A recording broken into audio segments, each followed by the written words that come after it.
l'Occident, nous dit « Nous avons besoin de votre pétrole. Comme on n'utilise pas celui de l'Iran, on le met de côté, c'est à vous à travailler. » L'Arabie Saoudite, les Émirats Arabes Unis et l'Algérie. Et vous devez investir 100 milliards pour nous emmener ce pétrole. Et si on ne peut pas investir 100 milliards, si on peut investir que 30, eh bien on empruntera 70 milliards. Et voilà l'Algérie qui se dit avoir beaucoup de réserves, qui va emprunter de l'argent et changer ses lois et revenir à l'endettement pour créer du pétrole pour les gens. Finalement, l'exploitation de notre pétrole va nous endetter plus que nous enrichir. Voilà l'aberration à laquelle on peut arriver. Voilà, je prends une situation réelle aujourd'hui. Le dernier rapport de l'ONPI, de l'Office international du pétrole arabe d'ailleurs, qui dit il y a 4 pays qui doivent, c'est un ordre, investir. L'Arabie Saoudite, je crois 130 milliards, et elle va le faire, l'Arabie Saoudite. Mais nous, on n'est pas l'Arabie Saoudite. Voilà. Les Émirats Arabes Unis, 100 milliards, et l'Algérie, 70 milliards. Et l'Iran, on laisse de côté. Si on était l'OPEP, l'Iran, on la met d'abord dedans. Et on protège aussi notre pétrole. Et on augmente peut-être les prix, au-delà de ce qu'on croit aujourd'hui. Ça fait partie du système. Mais là, ils ont mal fait pour une fois.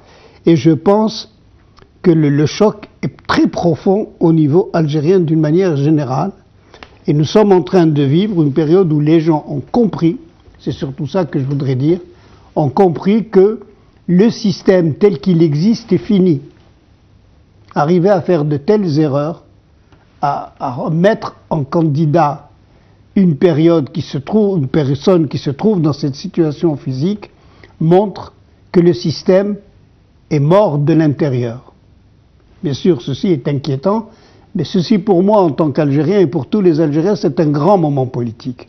Vous savez, les moments politiques, on les sent venir, on ne sait pas comment ils viennent, mais là, je constate qu'on est dans une situation où un monde ancien est en train de disparaître. Pour une fois, on a poussé trop loin la plaisanterie et ceci montre que le monde est en train de disparaître et nous sommes en train de vivre un nouveau monde. Voilà, moi je suis dans cette situation. Très bien, M. Heddoussi. Monsieur Soufiane Djilali, président du parti Djil Jadid, vous êtes avec nous en direct depuis Alger. Vous êtes candidat aux élections présidentielles prévues en avril prochain. Apparemment, vous avez décidé de jeter l'éponge, Monsieur Soufiane Djilali. Les images qu'on vient de voir vous donnent entièrement raison. Apparemment, le citoyen algérien n'a pas droit de citer dans cette campagne électorale. Ce qui se passe était prévisible. Moi, ce matin, officiellement, je n'ai pas jeté l'éponge, mais en fait, j'ai décrit le processus électoral qui s'est transformé en processus de coup d'État. Et donc, il n'y a plus d'élection en réalité, même si le décor est toujours installé. Donc, il n'y a absolument aucune raison pour participer à ce type de mascarade. Donc, je condamne totalement ce processus. Il n'y a plus d'élection et c'est pour cela que je ne me sens pas du tout candidat et je m'abstiendrai de présenter mon dossier de candidature au Conseil constitutionnel, bien que les 60 000 signatures aient été réunies et qu'il y ait des avantages au bout pour ceux qui se présentent, puisqu'il y aurait une lourde subvention. Notre parti est jeune, il n'a pas les moyens, on aurait pu être tenté par ne serait-ce que parler, essayer de défendre notre image tout en gardant une subvention. Nous avons refusé de rentrer dans cette compromission. C'est un régime qui est en fin de parcours, qui doit s'en aller et il faut l'aider à partir et ceux qui pourront l'aider, c'est le peuple. Parce qu'en fin de compte, c'est un régime aux abois qui a peut-être les apparences d'un pouvoir fort avec l'argent, avec les moyens de répression, avec les instruments de propagande, mais en réalité il est extrêmement faible.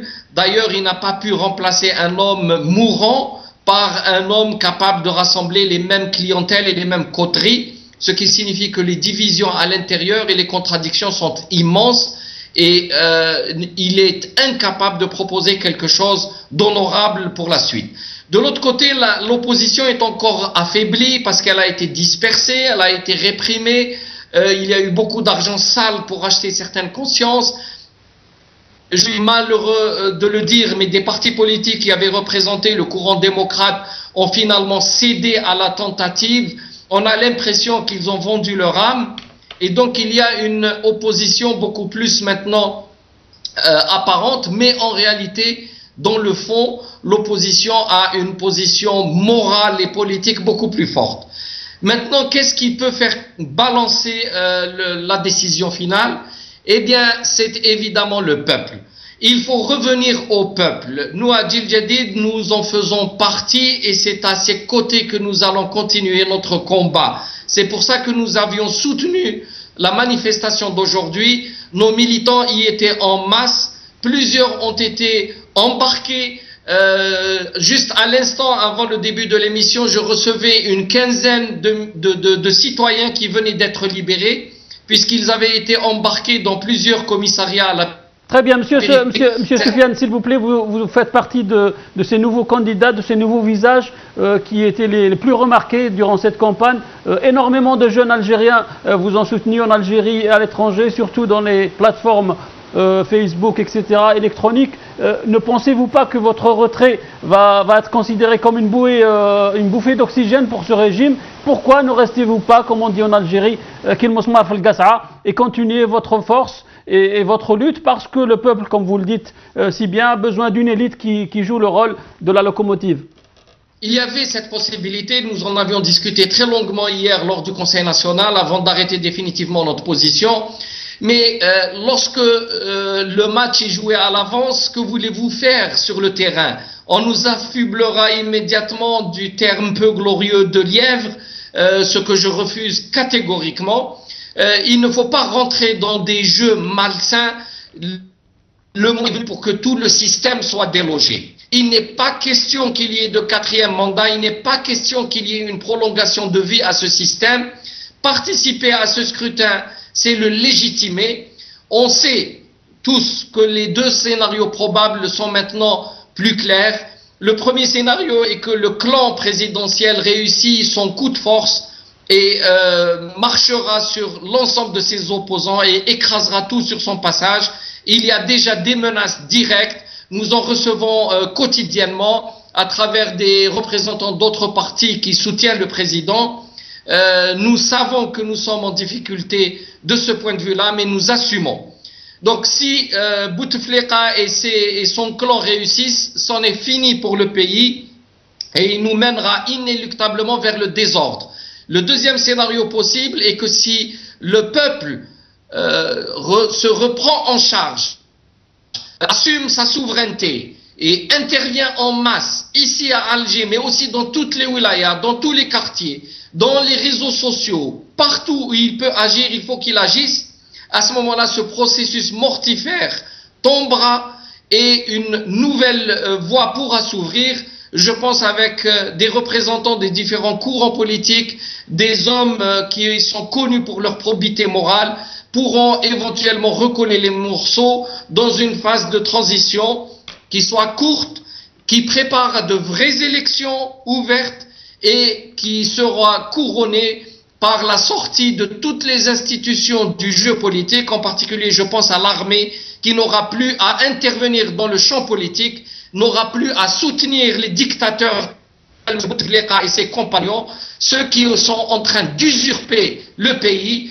Il en a marre de ces gens-là, le peuple en a marre et c'est au peuple maintenant et de ne plus se résigner. Monsieur Soufiane Djilali, président du parti Jil Jadid, merci beaucoup pour votre intervention. Monsieur Hidoussi, c'est l'un des candidats les plus jeunes qui apparemment se retire de la compétition. Les anciens visages reviennent à la rescousse, peut-être du président, peut-être pour jouer la même musique qu'on a joué sur le Titanic.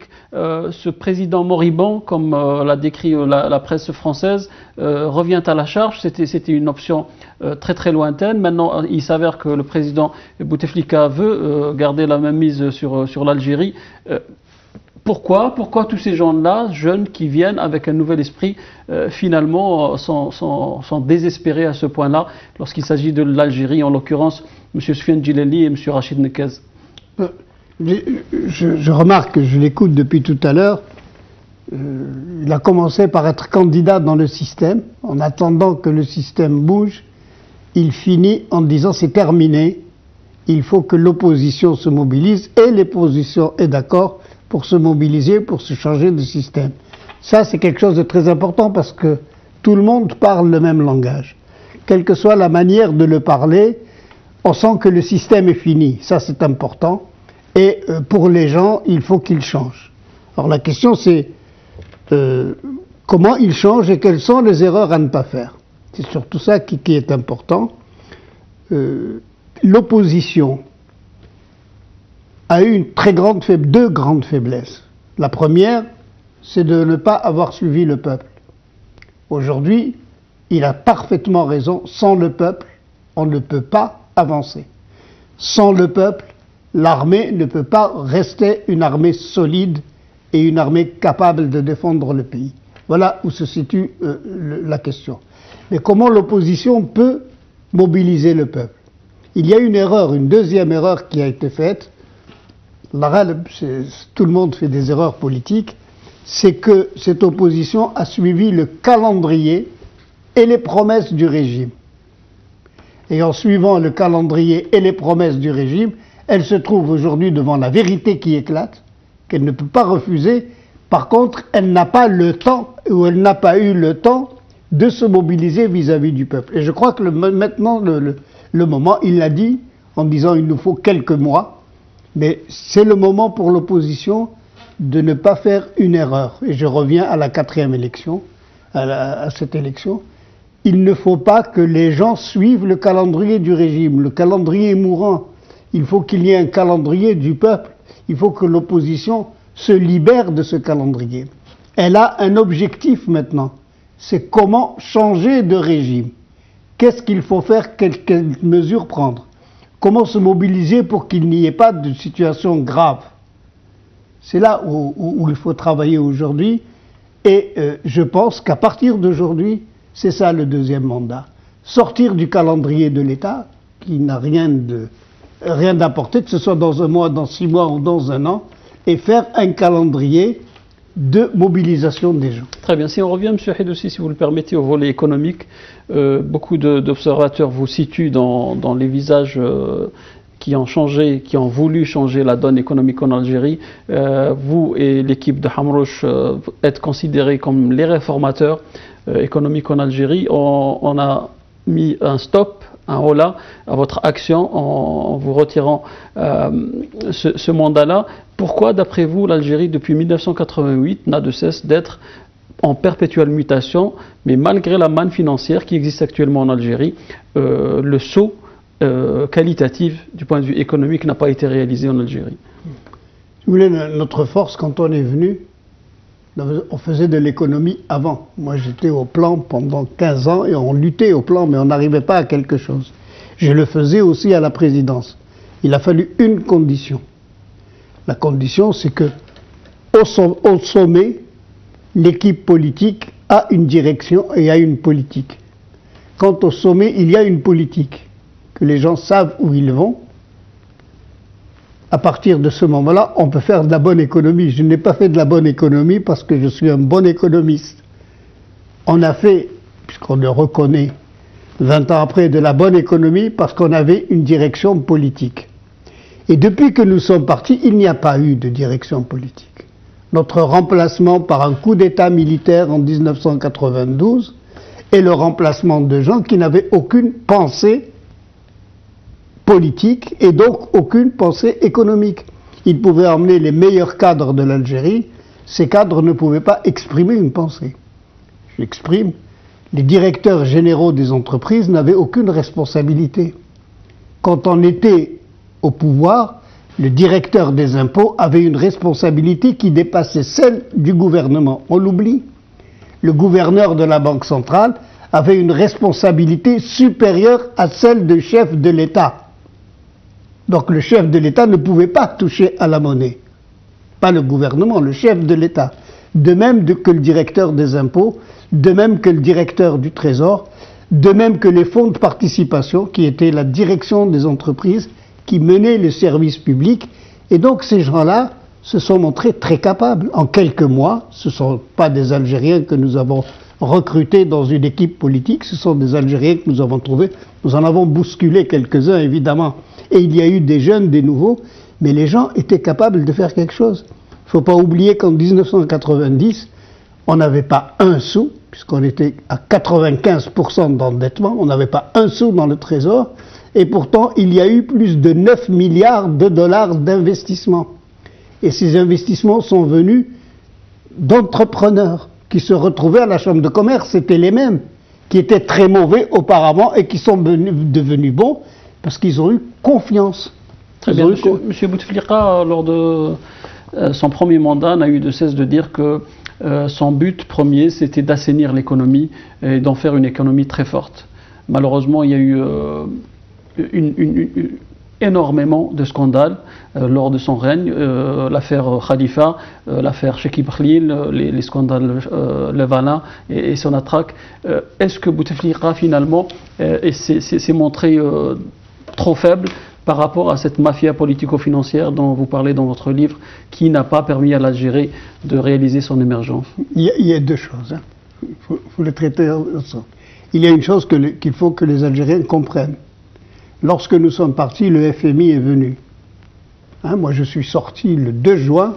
Le 4 juin, le FMI était à Alger. Et le 4 juin, le Premier ministre répondait aux ordres du FMI. Que voulez-vous que le FMI dise à l'Algérie? Il ne peut que lui dire, vous gardez votre argent chez nous pour nous rembourser et vous faites une Algérie, et c'est les mots du FMI. Si vous écoutez le FMI, il fait une économie efficace, il fait l'économie de marché, il contrôle la monnaie, c'est les mêmes mots. Ce que je reproche d'ailleurs au président Bouteflika et à tous ceux qui l'ont précédé, c'est d'avoir répété ces mots creux qui sont tout simplement des mots qui garantissent que l'argent des étrangers reste. Mais finalement, cette option qu'a choisie M. Bouteflika était la bonne, puisque maintenant on a un bon tapis de devises à l'étranger, on a remboursé nos dettes, et finalement c'était une bonne option. C'est une très bonne option. De mon temps, quand j'étais au gouvernement, grâce à l'Iran, j'ai eu le droit à une montée de prix de 6 mois, et pendant 6 mois j'ai été excellent. J'ai pu doubler les salaires des fonctionnaires, les gens ne se souviennent peut-être pas, et on a pu rembourser de l'argent. Ça ne veut rien dire. Je ne peux pas dire que j'étais un bon ministre de l'économie grâce à l'Iran. J'étais un bon ministre de l'économie parce que les prix ont augmenté malheureusement 6 mois. Aujourd'hui, les prix ont énormément augmenté depuis je ne sais plus combien, 7 ou 8 ans. Mais ça ne veut rien dire parce que quand vous avez de l'argent dans votre poche et vous ne savez pas ce que vous faites, vous répétez ce que disent les autres. Vous n'avez pas de politique industrielle, vous n'avez pas de politique fiscale, vous n'avez pas de politique financière. Qu'est-ce que vous faites de votre argent? Qu'est-ce que vous faites? Le mieux, c'est que vous le gardiez dans la poche. Et malheureusement, comme vous dites, vous êtes en même temps corrompu. Donc tous les jours, les gens vont prendre dans votre poche pour utiliser cet argent. L'Algérie est devenue, sur le plan économique, je m'excuse d'en parler, un pays extrêmement soumis. L'affaire Khalifa, voilà ce qu'on en pense. Il fallait que les Algériens disent aux étrangers « faites-nous confiance ». Et j'ai vécu cette période. Les Algériens sont venus dire « et si on créait une belle société nationale qui soit tellement belle que les étrangers sont stupides et ils vont comprendre qu'elle est sérieuse ». Ils n'ont pas eu cet argent d'une société nationale. Ils ont pris une personne privée à qui ils ont donné les fonds des assurances, des fonds publics pour faire ce travail. C'est un privé, un jeune homme qui a commencé à faire des fêtes, a invité des artistes, a montré que l'Algérie ressemblait aux Blancs. Mais ça ne donne rien, c'est pas pour ça que les Blancs vont mettre leur argent. Ils savent très bien que nous devons travailler. Mais il n'y a pas eu de politique. Est-ce qu'il y a une politique industrielle? Est-ce qu'il y a une politique de l'emploi? Est-ce qu'on peut dire, M. Haïdossi, que la seule politique économique de l'Algérie, c'est d'avoir transformé nos réserves de pétrole en réserves de change, et que finalement c'est le seul... Non, les réserves de pétrole, on est arrivé, je crois, jusqu'à 200 milliards. Les réserves de pétrole sont des réserves en dollars. Ces réserves sont transformées tous les jours par la Banque centrale d'Algérie en bons du trésor en dollars et en euros. Mais pourquoi le citoyen algérien ne sent pas ce changement qui est finalement palpable? Pourquoi sa vie de tous les jours n'a pas changé? Pourquoi il n'a pas évolué? Pourquoi son salaire n'a pas été décuplé comme l'a été décuplé le prix du baril de pétrole? Que peut faire l'Algérien avec un argent qu'on a gagné qui est transformé en bons du trésor américain et en bons du trésor et en euros? La seule chose qu'on peut en faire, c'est de regarder comment évolue l'euro et le dollar. Si le dollar baisse, nous avons perdu de l'argent. Si le dollar reste stable, nous avons de l'argent. C'est tout ce qu'il peut voir, il ne peut pas faire voir autre chose. L'Algérien verrait quelque chose si on avait par exemple un fonds de développement des petites entreprises qui vient, qui dit je développe, j'ai une politique des petites entreprises. Il faut la choisir dans tel domaine, et je finance ces entreprises. Je ne finance pas en achetant des matériels. Je finance en formant les gens, en organisant les entreprises. Il n'y a pas. L'argent est stocké dans un compte. Je crois que c'est le seul pays qui n'a pas un fonds souverain. Son fonds, c'est tout simplement un fonds de stockage. C'est-à-dire, c'était vraiment une politique de nabab qui consiste à dire ça appartient à l'État, ne le touchez pas, on l'utilise quand on en a besoin. Aujourd'hui, on l'utilise pour aller dans chaque wilaya. Regardez où on est revenu. On est revenu en 1967, au plan de wilaya. Sauf qu'à la différence, en 1967, il y avait un plan. Il y avait un ministère du plan qui donnait la politique à suivre. Il faut faire tant d'écoles. Aujourd'hui, il n'y a même pas. Ce sont 3 personnes qui se réunissent et qui disent nous allons mettre tant de milliards dans tel wilaya, tant de milliards dans tel wilaya pour que les gens votent Bouteflika. Voilà à quoi sert l'économie. L'autre manière, à quoi sert l'économie, c'est de dire nous allons augmenter les salaires de 15% en 2015, bien sûr à condition qu'en 2014 vous votiez dans le bon sens. Ce n'est pas de l'économie, ça ne rapporte rien à l'économie. Et l'Algérien ne verra rien de tout cela. L'Algérien, il peut voir s'il y a de l'emploi, s'il y a des villes qui se construisent, s'il y a des jardins, s'il y a de l'eau. Est-ce que finalement, M. Heddoussi, vous pensez que le salut viendrait par une restructuration de toute l'administration et créer une économie qui soit elle-même créatrice de richesse au lieu d'une économie qui soit de l'économie de l'assistanat, comme c'est le cas actuellement en Algérie? Aujourd'hui, on a de l'argent, c'est tant mieux, on n'est pas endetté. Mais je souligne que pour ne pas... C'est 3 milliards de dollars quand même. Je souligne quand même, j'en profite puisqu'on en parle, parce que je n'en parle pas souvent, qu'aujourd'hui, on a un plan de développement en matière de pétrole. Parce qu'on nous dit, c'est pas nous qui le disons, on nous dit, les gens qui ont besoin de pétrole, l'Occident, nous dit, nous avons besoin de votre pétrole. Comme on n'utilise pas celui de l'Iran, on le met de côté, c'est à vous à travailler. L'Arabie Saoudite, les Émirats Arabes Unis et l'Algérie. Et vous devez investir 100 milliards pour nous emmener ce pétrole. Et si on ne peut pas investir 100 milliards, si on peut investir que 30, eh bien on empruntera 70 milliards. Et voilà l'Algérie qui se dit avoir beaucoup de réserves, qui va emprunter de l'argent et changer ses lois et revenir à l'endettement pour créer du pétrole pour les gens. Finalement, l'exploitation de notre pétrole va nous endetter plus que nous enrichir. Voilà l'aberration à laquelle on peut arriver. Voilà, je prends situation réelle aujourd'hui. Le dernier rapport de l'ONPI, de l'Office international du pétrole arabe d'ailleurs, qui dit il y a 4 pays qui doivent, c'est un ordre, investir. L'Arabie Saoudite, je crois 130 milliards, et elle va le faire, l'Arabie Saoudite. Mais nous, on n'est pas l'Arabie Saoudite. Voilà. Les Émirats Arabes Unis, 100 milliards, et l'Algérie, 70 milliards. Et l'Iran, on laisse de côté. Si on était l'OPEP, l'Iran, on la met d'abord dedans. Et on protège aussi notre pétrole. Et on augmente peut-être les prix, au-delà de ce qu'on croit aujourd'hui.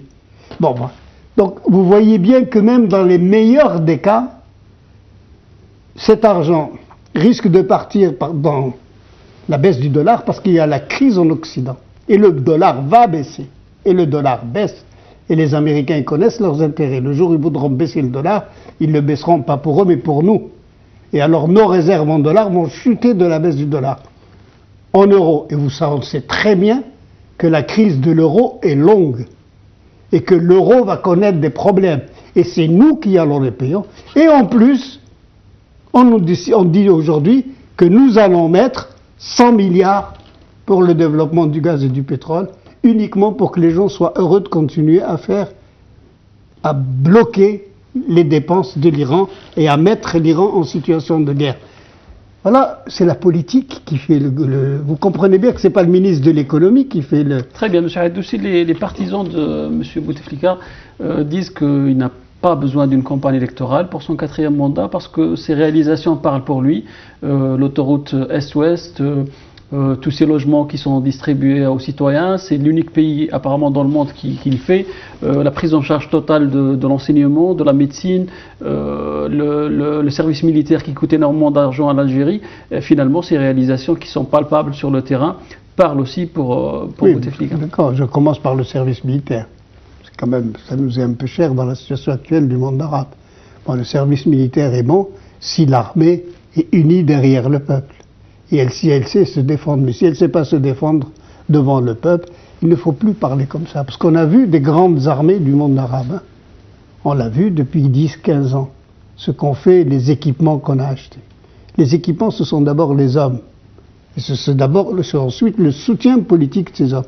S'il y a le soutien politique des hommes, ils peuvent se battre avec des fusils, et tant mieux s'ils se battent avec les meilleures armes. Sur les autres domaines, qu'y a-t-il en matière d'éducation? Qu'y a-t-il en matière de villes? Est-ce que vous voyez comment sont les villes algériennes? Une compagnie étrangère arrive, elle fait 1000 ou 2000 logements sur un terrain vierge et elle s'en va. Est-ce que les gens se sont posé la question ce que cet argent a fait pour les déchets? Est-ce qu'il y a un investissement pour ramasser les déchets? Il n'y en a pas. Alors, c'est là où se voit la politique économique. Est-ce qu'il y a un investissement pour protéger la nature? Non, il n'y en a pas. On achète des véhicules, par contre. Il y a des accidents. Ça, le chiffre augmente énormément. Mais il faut... Pour l'éducation, il n'y en a pas. Pour la santé, il y a des grèves. Pour l'éducation, il y a des grèves. Pour l'eau, on ne sait pas où la situation va. Où sont les villes? Comment elles sont traitées? Pour le commerce, et je reviens à la corruption, nous sommes dans une situation effrayante. La seule activité économique valable, je suis d'accord, est l'activité des ports. Et ces ports vont au commerce informel.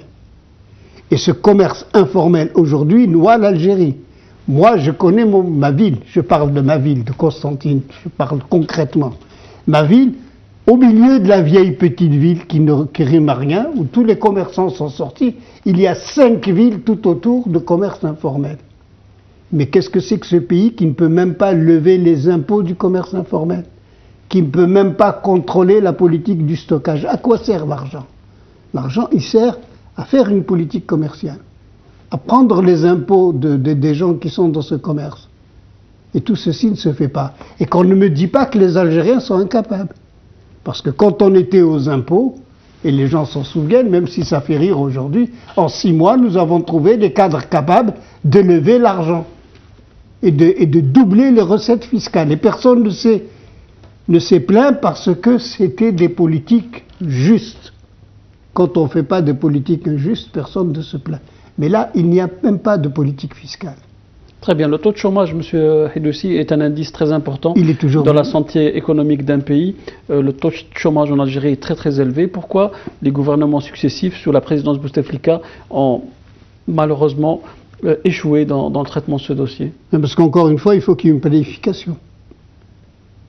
Je ne sais pas ce qu'est devenu le ministère du Plan. Même quand on était socialiste, on avait un ministère du Plan. Et on mesurait les emplois. Et on voyait où on en créait. Aujourd'hui, qui c'est qui voit où on crée de l'emploi? Est-ce qu'on en crée dans l'agriculture? Que pensez-vous de ce gros mot qu'on appelle l'enseigne? C'est des milliards qui sont distribués à des jeunes. On en fait tout de suite des hommes d'affaires, des chefs d'entreprise, sans aucune formation. Et finalement, ça n'a abouti à rien. Mais oui, parce qu'il n'y a pas de politique. Il faut qu'il y ait une politique. C'est pas facile de faire une politique industrielle. Il faut qu'il y ait des gens qui aient une politique à long terme. Et il faut qu'il y ait des politiques locales. Est-ce que vous estimez, vous aussi, que donner de l'argent comme ça à ces jeunes chômeurs, c'est acheter la paix civile? Non.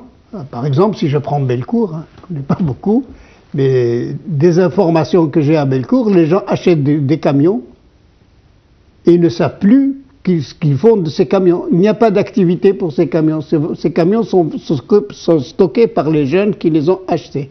Et les jeunes vont commencer à rembourser. C'est-à-dire la banque va leur courir après soit ce qui est stupide pour ramasser les camions, je ne sais pas ce qu'elle va en faire, soit pour les obliger à payer ce qu'ils ne peuvent pas payer parce qu'ils n'ont pas d'activité. Voilà l'exemple de l'ancien. Est-ce que vous estimez qu'au lieu de créer de la richesse, ce procédé va créer des endettés ad vitam aeternam? J'espère qu'il ne créera pas d'endettés. J'espère que, comme pour le reste, on va effacer la dette de ces pauvres jeunes parce qu'ils n'ont pas demandé à être endettés. On leur a fait croire qu'ils allaient s'enrichir et ils ont emprunté. Ce qui est le plus terrible, c'est de s'endetter, que ce soit pour un État, que ce soit pour un individu. Et tant pis, l'argent sera perdu. Mais j'espère qu'on ne les obligera pas. Et de toute façon, l'État n'a pas la capacité de les obliger à rembourser. Ça aussi, pour gagner la paix sociale, il va prêter et il va effacer les dettes, comme il l'a fait déjà pour les entreprises. Enfin, il n'y a pas de politique financière. Voilà un pays qui, au bout de 30 ans, n'a pas une banque qui tienne. Il a fait rentrer des banques étrangères qui ramassent des dinars et qui les sortent. C'est tout. Une bombe médiatique a été lancé par le chef du FLN, M. Ammar Saadani. Il a parlé de l'ingérence des services secrets algériens, du DRS en l'occurrence, dans les affaires de l'État, dans la gestion politique. Est-ce que vous estimez que le DRS et que les services algériens ont toujours une importance primordiale dans la gestion du pays? Absolument, moi je soutiens, et c'est depuis toujours, que le DRS s'implique dans la politique du pays en permanence. C'est une bonne ou une mauvaise chose?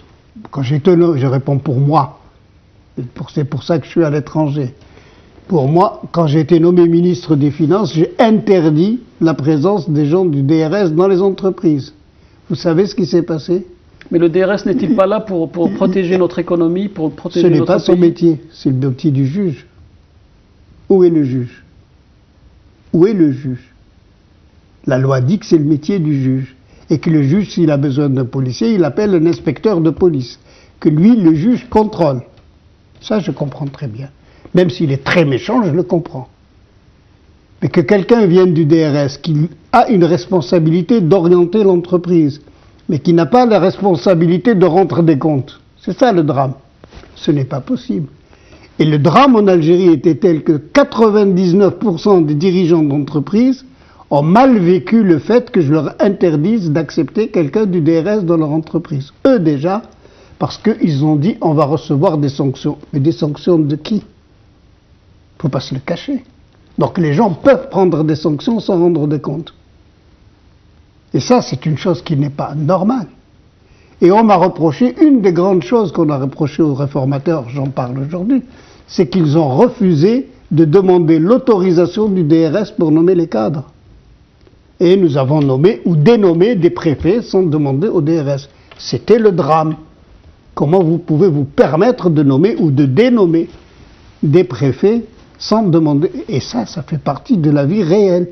Aujourd'hui, c'est fini. Ce n'est ni de ma faute, j'en ai pas parlé.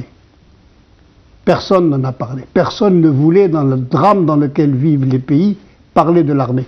C'est le chef du FLN, c'est les règlements de compte internes du système qui pourrit qui a parlé de l'armée. Personne dans l'opposition n'a parlé de l'armée. Il ne faut pas l'oublier. Aujourd'hui, on le leur reproche et on les menace par déclaration du président de la République. Mais ce n'est pas eux qui a parlé du DRS. C'est au cabinet du président de la République qu'on a parlé du DRS. C'est le seul endroit où on a attaqué l'armée. Monsieur Heddoussi, j'ai été très surpris de vous lire. Vous avez combattu cet esprit qui a mis un frein à la démocratie en Algérie, le coup d'État comme vous l'appelez. L'une des phrases qui m'est restée en tête, c'est celle de M. Hamrouche, qui a dit textuellement à M. Nazar, c'est Khaled à vous de jouer. Et là, apparemment, vous dites que c'est l'homme de la situation. Je n'arrive pas un petit peu à comprendre. C'est l'homme de la situation, Hamrouche. Hamrouche a dit à Nazar... Oui, non mais qui c'est l'homme de la situation? Vous parlez de Hamrouche, oui, d'accord. J'ai eu peur que vous disiez monsieur Nazar. Ne pensez-vous pas qu'il a aussi une responsabilité historique dans ce qui s'est passé en Algérie? Non, il n'a aucune responsabilité historique. Monsieur Hamrouche a quitté... Il était chef du gouvernement lorsque... Monsieur Hamrouche a quitté le gouvernement. Je ne me souviens plus de la date, je crois que c'est le 2 juin. Lorsqu'on lui a dit, tu peux rester chef du gouvernement en enlevant ton ministre de l'Intérieur. M. Hamrouche, qui était un grand démocrate, il a réuni 3 personnes et on lui a dit, on ne reste pas, On est le gouvernement, personne ne nous donne des ordres ou on s'en va tous. Et c'est comme ça qu'il est parti. Mais pourquoi a-t-on voulu changer le ministre de l'Intérieur? À l'époque, on ne le savait pas. On se dit, mais qu'est-ce qu'il leur a fait, ce pauvre homme? Pour qu'il change le ministre de l'Économie, on voit bien. C'était la corruption, c'était bon. Mais celui-là, qu'est-ce qu'il leur a fait? On l'a su 6 mois après. Parce que 6 mois après, on a nommé M. Al-Arbi Belkhir comme ministre de l'Intérieur. Et le lendemain, on a eu les polices parallèles. Voilà la réalité. M. Hamrouche, M. Hamrouche a quitté et moi j'en avais pas la conscience politique. Mais je sentais que c'était dangereux, qu'il y allait y avoir des morts. Et je lui ai dit, je ne passe pas 1 minute encore dans un gouvernement où il risque d'y avoir un mort. Il y avait encore des gens qui étaient au champ de manœuvre, hein, je ne sais pas comment on l'appelle aujourd'hui, et devant le trésor. Monsieur Haïdoussi, c'est un réel plaisir de parler avec vous. Le temps nous est compté. Est-ce que vous êtes optimiste aujourd'hui? Alors, aujourd'hui, j'ai une seule condition que je pose. Vous voyez, moi, je suis optimiste parce que, comme je vous dis, c'est un moment politique très important pour les Algériens. Et comme tous les hommes politiques, je ne suis pas tellement économiste, je souhaite que ça bouge, que ça rapporte quelque chose. Je voudrais que les Algériens s'organisent là où ils peuvent, comme ils peuvent, à 3, à 10, et qu'ils pensent leurs problèmes, comme on l'a vu tout à l'heure pour des femmes et des hommes. Qu'ils pensent à leurs problèmes, qu'ils s'occupent de leurs problèmes, comme vous avez dit, leurs problèmes économiques de tous les jours. Hein, le prix de l'argent, la manière de boire de l'eau, la manière de vivre en ville, la manière d'aller à l'école, c'est la seule manière de faire de la politique. À ce moment-là, les gens verront que le peuple est organisé en petites associations, qu'il s'occupe de ces problèmes, et les gens, je vous assure, à ce moment-là, je serai positif. Parce que même s'il y a pire, même s'il y a des chars, on ne peut pas attaquer avec les chars tout le monde. On peut attaquer avec les chars les gens qui écoutent la propagande. Mais on ne peut pas attaquer avec les chars les gens qui parlent entre eux de la justice. Merci beaucoup, M. Haïdoussi. C'était sans détour et c'est fini. Barakallahu fikoum. Salam alaikum Azul.